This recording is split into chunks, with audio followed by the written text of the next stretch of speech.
نصوم نقوم ونحيا مع الله في كل حال، نعمر بالخير الدنيا ونرضي بهذا. نصوم نقوم نعم، أجمل إذا عشناها مع البذل والعطاء ومساعدة المحتاج. القرار اليوم يتعلق بالصدقة، قرار نريد أن نطبقه في هذه الأيام العظيمة. حياتي مع الله أجمل، حياتي مع الله وقلبي إليه تبتل صياما دعاء. المال عزيز عن النفس، أكيد صح؟ أكيد. شلون الإنسان هذا العزيز عليه يحقق فيه البذل والعطاء؟ لما يسمع قول الله عز وجل: لن تنالوا البر حتى تنفقوا مما تحبون وما تنفقوا من شيء فإن الله به عليم. تدري المال هذا متى يصبح رخيص عند الإنسان؟ متى ما يتوانى ولا يتأخر في إنفاقه وجعله في سبيل الله؟ الله. لما يعرف أن يوم القيامة الشمس راح تدنو من رؤوس الخلائق مقدار ميل، الله أكبر. فيغرق الناس في عرقهم على قدر أعمالهم. منهم من يكون العرق إلى كعبيه، ومنهم من يكون إلى ركبتيه، ومنهم من يكون إلى حقويه، ومنهم من يكون إلى منكبيه، ومنهم من يلجمه العرق إلجام. فيعرف الإنسان أنه في حاجة ظل، وأن المؤمن يوم القيامة في ظل صدقته سيكثر من الإنفاق ومن التصدق بهذا المال. النبي صلى الله عليه وسلم كان يعني معروف عنه أنه دائما بالجود صلى الله عليه وسلم، وسباق ومبادر، وكان أجود ما يكون في رمضان ويكون صلى الله عليه وسلم أجود من الريح المرسلة. هذه أخلاق النبي صلى الله عليه وسلم، وهذا ما علمنا النبي صلى الله عليه وسلم إياه. يأتي النبي صلى الله عليه وسلم في يوم من الأيام إلى عائشة رضي الله عنها وأرضاها بشاة قد ذبحت وصلخت وجعلها بين يدي عائشة رضي الله عنها، ثم خرج النبي صلى الله عليه وسلم ورجع مرة أخرى فقال: ماذا صنعت بالشاة؟ إيش سويت فيها؟ قالت: يا رسول الله ذهبت كلها، أي تصدقت بها كلها، ولم يبق إلا الكتف. قال: يا عائشة بل بقيت كلها وذهبت الكتف. يعني هذا اللي احنا تصدقنا فيه هو الباقي. وما تقدموا لأنفسكم من خير يوفى إليكم تجدوه عند الله وخير وأعظم أجرا. الله سبحانه وتعالى يقول: وما تنفقوا من شيء يوفى إليكم وأنتم لا تظلمون. والعجيب أن الله عز وجل يقول: مثل الذين ينفقون أموالهم في سبيل الله كمثل حبة أنبتت 7 سنابل في كل سنبلة 100 حبة والله يضاعف لمن يشاء والله واسع عليم. الآن احنا قلنا تذكر ان تكلمنا وصفة من صفات المتقين انهم مبادرين بالإنفاق.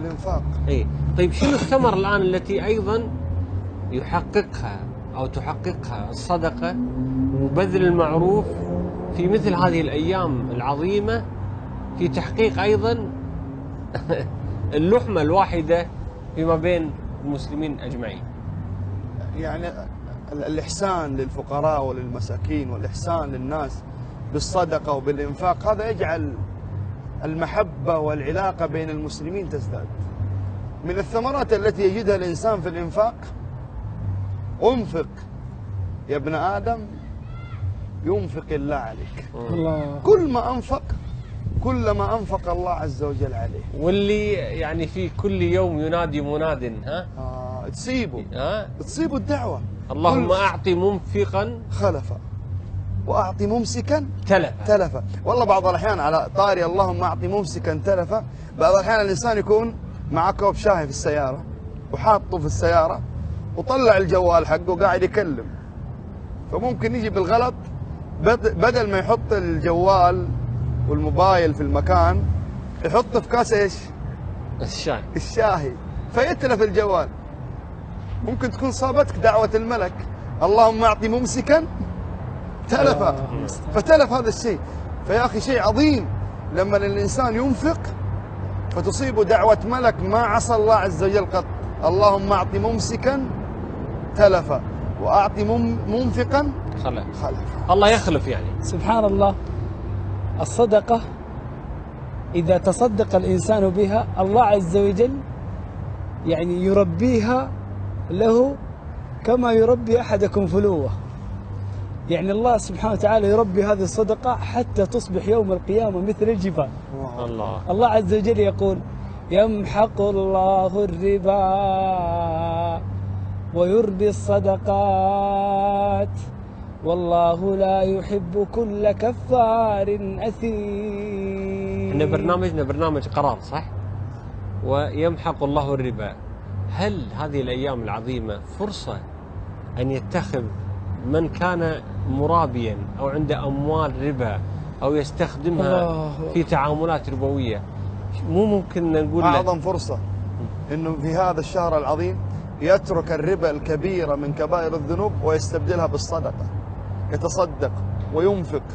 فالصدقة من أجمل ما سمعت في الصدقة حديث الرسول صلى الله عليه وسلم: الصدقة تطفئ غضب الرب. أبو حسين، أنت وأنا الشيخ منصور واللي يتابعونا من المسلمين والمسلمات والمؤمنين والمؤمنات من أعظم أمانيهم حسن الخاتمة. صح ولا لا؟ الله أكبر. قال صلى الله عليه وسلم: الله أكبر. صنائع المعروف تقي مصارع السوء. ومن المعروف أن تتصدق على الفقراء والمساكين. بل قال الرسول صلى الله عليه وسلم: الصدقة تطفئ غضب الرب وتدفع ميتة السوء. سبحان الله. بالصدقة. يعني هي الآن صنائع المعروف هذه هي نوع من السياج والذي نحمي فيه، سواء هذه الكينونات، كينونة المجتمع ولا كينونة الأسرة ولا أي كينونة نريد أن نحميها بهذه الصنيعة. سبحان الله. الله عز وجل يقول: إن تقرضوا الله قرضا حسنا يضاعفه لكم ويغفر لكم والله شكور حليم. والله لما سمعت هذه الآية سألت نفسي: من نحن حتى نقرض الله؟